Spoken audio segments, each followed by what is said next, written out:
Sou Wanda Pinedo, eu sou militante do Movimento Negro Unificado, sou coordenadora nacional do movimento, sou membro do Fórum Municipal e Grande Florianópolis das comunidades das religiões de matriz africana. E uma coisa bem importante para dialogar sobre a questão do plano diretor, que é o que vocês estão enfocando, é a questão dos terreiros. É uma questão emblemática, bastante complexa em nossa cidade. Primeiro porque o povo de terreiro, ainda que pese discutir a cidade, ainda que pese discutir ordenamento, espaços culturais, espaços ambientais, as comunidades do terreiro não foram ouvidas. Não foram ouvidas, não foi dialogado sobre essa realidade. É como se não existisse esse segmento dentro da cidade de Florianópolis.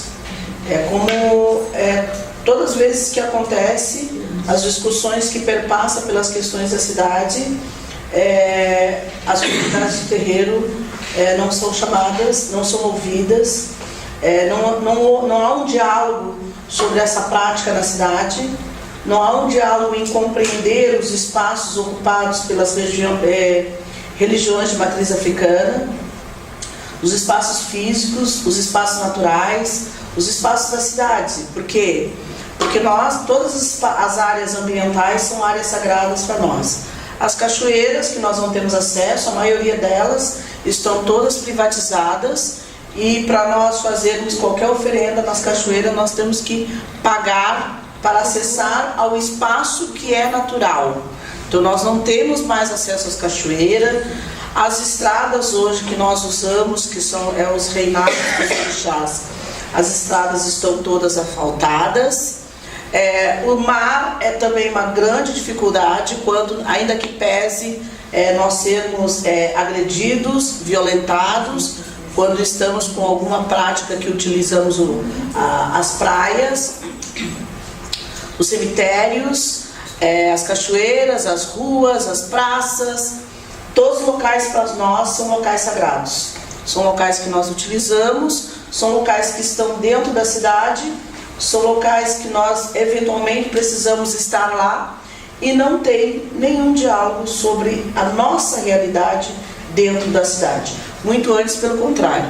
O poder público não tem nenhuma preocupação na preservação das religiões de matriz africana, não tem nenhuma preocupação em preservar essa cultura e livrar da violência, livrar de todos os problemas que tem com as outras religiões. Não há. É como se religião de matriz africana não existisse em Florianópolis.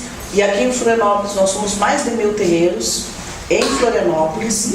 Então é muito grande a comunidade para passar desapercebida, principalmente no que se refere a uma discussão da cidade. E também porque toda vez que é feito a questão da urbanidade, nós somos empurrados para as periferias da cidade. Essa é uma história antiga da urbanidade de todas as cidades, porque nós começamos, da urbanização de todas as cidades, nós começamos em algum local porque toda a nossa prática religiosa está ligada à história da ancestralidade e também está ligada ao processo de violência sofrida no processo histórico. Então não dá para pensar as religiões de matriz africana como as igrejas católicas pentecostais, porque elas não foram proibidas de estarem estabelecidas, e a nós sim. Então nós vivemos durante muitos séculos na clandestinidade.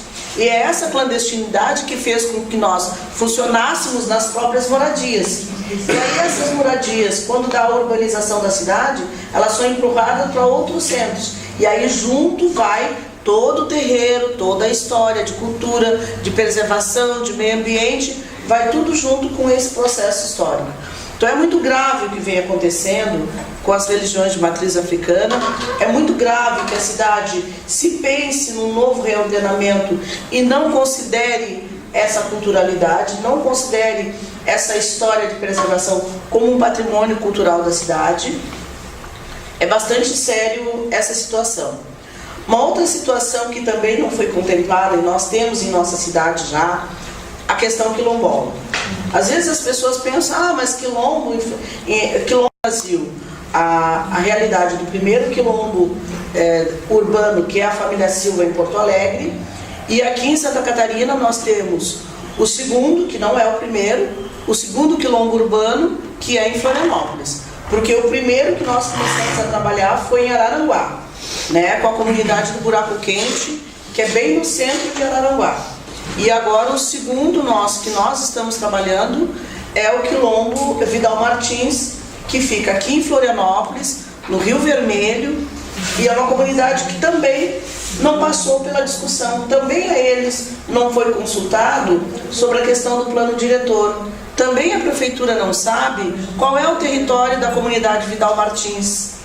Também eles não sabem qual é a preservação, qual é a abrangência, de onde que vem essa comunidade. A prefeitura também não sabe. E essa comunidade também ficou à mercê da discussão do plano diretor, não foi contemplada nessa discussão, não foi incluída o seu posicionamento, a sua vivência, a sua história cultural, o seu espaço de vivência, nada disso. E muito menos o seu território pleiteado, né? Então, é bem sério a questão como foi tratado o plano diretor aqui, né? E como vem sendo tratado muitas questões dentro da nossa cidade.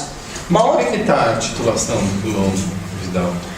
Os quilombos, eles passam por um processo bem grande de procedimentos. O quilombo Vidal Martins é um dos últimos quilombos que foi certificado pela Fundação Cultural Palmares, aqui no estado, né? Ele é um dos últimos certificados pela Fundação Cultural Palmares, e após ser titulado, após a comunidade receber a certificação pela Fundação Cultural Palmares, ela tem todo um procedimento que passa pelo INCRA. Daí ela vai para o INCRA, é o INCRA que vai fazer o procedimento, vai fazer o processo, vai fazer o estudo. Mas ainda ela não está incluída na listagem de comunidade para laudos. Porque o que vai contribuir, não.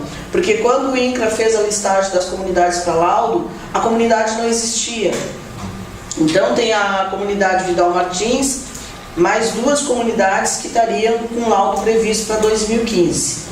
Né? Então ela não está ainda listada na listagem de laudos, mas ela já está com processo no INCRA, e por estar com processo no INCRA, ela já faz parte do catálogo nacional de comunidades quilombolas, porque foi certificada pela Palmares, mas ainda não tem, ainda vai passar por um grande processo de titulação de comunidade quilombola, que é um problema bem sério no nosso estado. E nós vamos ter o que alguém aqui falou sobre a questão do meio ambiente. O território dessa comunidade é um território que se conflita com uma área que hoje se tornou parque. Nós costumamos dizer que as áreas onde estão as comunidades quilombolas, as comunidades viviam lá e a área se tornou parque. Então eu não posso dizer que a comunidade está dentro do parque, porque o parque está dentro da área da comunidade. E essa é uma denúncia que nós fazemos nacionalmente. Que parque é o nome? Ali é o Parque do Rio Vermelho. Parque Estadual do Rio Vermelho. Então, o parque faz parte, adentrou a área da comunidade. Por que isso aconteceu? O racismo ambiental. Quando os parques fazem a categorização, eles não informam que lá dentro há uma comunidade tradicional. E por não informar que há uma comunidade tradicional, a categorização ela passa por outro processo. Ela passa por um processo de parque ambiental que não tem vivência humana. E é isso que aconteceu. Aconteceu aqui com a comunidade Vidal Martins e está acontecendo a nível nacional com a comunidade São Roque, que é no sul do estado, que não faz parte do estudo, mas para a gente entender como que isso acontece. E no sul do estado, com a comunidade São Roque, aconteceu a mesma coisa. A comunidade está lá desde 1827, o parque é da década de final de 60 e 70, e se tornou parque e não foi informado que lá vivia a comunidade, e hoje a comunidade está num conflito nacional com o órgão que é o IBAMA, que é o órgão que categoriza os parques, e a comunidade tem conflito. É o mesmo conflito que a comunidade Vidal Martins vai viver aqui em Florianópolis, que é a defesa do meio ambiente sem seres humanos. Agora, o meio ambiente sem seres humanos, eles não servem. Então, acho que isso é uma discussão que nós vamos viver, que nós vamos passar, e é bastante grave o que nós estamos vivendo e passando. Uma outra questão que eu queria colocar, que não é um dos eixos, mas uma questão que tem se avolumado muito, e por conta do que trouxeram os representantes da comunidade Palmares, que é a questão da moradia, é o número de como é que a gente discute o plano diretor com um número enorme de pessoas que vem aumentando nas ruas de Florianópolis a cada dia. Esses dias eu contei em frente ao supermercado Xande, uma noite que foi bem fria, eu saí do supermercado, nós contamos, eu e meu filho, 18 pessoas dormindo embaixo da marquise do prédio das secretarias, que é um prédio do Estado, tinham 18 pessoas dormindo ali embaixo. Só ali, fora as outras que nós fomos encontrando ao decorrer do centro de Florianópolis. Ali é centro, está a uma quadra da prefeitura. Como é que uma cidade discute o plano diretor e não se preocupa com esse grau, com esse número enorme de pessoas que vem crescendo a cada dia na cidade de Florianópolis? Pessoas na rua, pessoas que a gente vê que trabalham, tinham pessoas com mala, dormindo na rua, pessoas com mala, pessoas com cama. Então, como é que discute plano diretor, como é que discute o ordenamento da cidade sem considerar essas situações? Porque isso não foi considerado. As emendas que foram feitas e da forma que foi atropelado o processo na Câmara de Vereadores, isso não foi discutido. Com certeza, isso sequer foi considerado como um elemento importante da cidade. E esses dias eu peguei um jornal e vi que a Rosane mostrou um jornal, e estava no jornal o rosto de um morador de rua. Ele é uma pessoa que tem uma deficiência mental, e estava o rosto dessa pessoa de morador de rua, e dizia: a ilha da magia sem magia. E aí o rosto dele ocupava a página inteira. Então essa é a cidade que nós temos, esse é o plano diretor que foi discutido sem as pessoas, sem quem importa com a cidade. A impressão que nós temos existe um projeto de limpeza étnica, de limpeza social da ilha de Florianópolis. É essa a impressão que nós temos. Quem está vivendo isso tem essa nítida certeza. O fato de não ter Minha Casa Minha Vida diz o quê? Por que não tem o projeto Minha Casa Minha Vida na cidade de Florianópolis com uma deficiência de moradia que chega a 17 mil pessoas? A ilha não tem nenhum. Por que não tem? Então, essa deficiência de moradia e esse projeto que está para as pessoas, 6 a 10. por que não tem a moradia para as pessoas? O que está por trás disso? O que se esconde com essas políticas? Eu acho que é muito bom que a gente pense sobre essas realidades. Realidade que está vivendo a comunidade Palmares, que é a brutalidade e a violência da polícia. A violência policial na nossa cidade é algo absurdo. É algo absurdo. O que eu ia abordar é a questão das comunidades. Eu acho que até falei com o Cristiano de forma informal. É absurda. Direitos humanos não existe aqui. Não existe. A polícia bate, fez o que fez com a comunidade do Palmares, faz cotidianamente na comunidade do Mocotó e da Queimada, cotidianamente. A polícia sobe com 30, 40 pessoas.